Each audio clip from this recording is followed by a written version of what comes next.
خوردن و نوشیدن و پوشیدن. اگه نباشه لخت و گشنه و تشنه میمونی، که در این زبان ساخت ترکان مبنای ترکی دارن. خوردن خورد کردن و خورد گرتم گرتماک خرد خردا خرداجا خردالاماق خرداوات در استانبولی هم هست. ترکیه خورد و خوردن که ازش ساخته شده. نوش ایش ترکیه. پوش وقتی باد میکنه، مثلا یه گنجش بدنشو باد، ما میگیم پوشلانپ.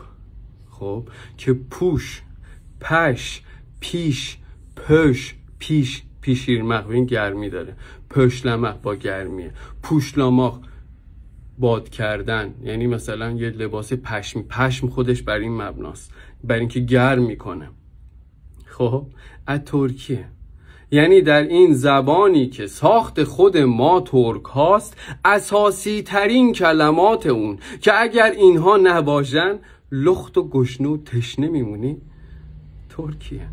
چطور میتونه ملتی وجود داشته باشه، تاریخ داشته باشه با این کلمات اساسی که از ترکی گرفته، که ترکی ساخته اینها رو؟ چطور میتونه یک ملت متمایزی باشه؟ کدوم احمقی میتونه بعد افشا شدن و باز شدن این کلمات بگی که زبان مثلا فارسی وجود، تاریخ فارسی وجود داره جدا از تاریخ ترک؟ نه خیر، ملت جدایی وجود نداره دری زبان ترک نژاد. چرا؟ چون که مهمترین کلمات این زبان و اساس این زبان ترکیه. من ترکیه، بن، سن، ببینی اینا هارمونی دارن با هم، نه من و تو.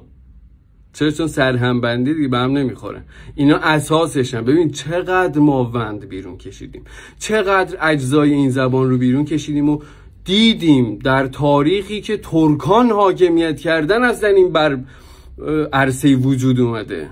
چطور میتونه ملت متمایزی باشه؟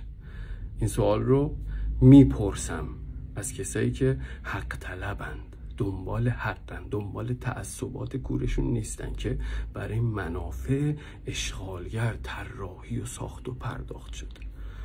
حالا شما ریشه یابی کن برای این کلمات اساسی که میبینیم ترکیه.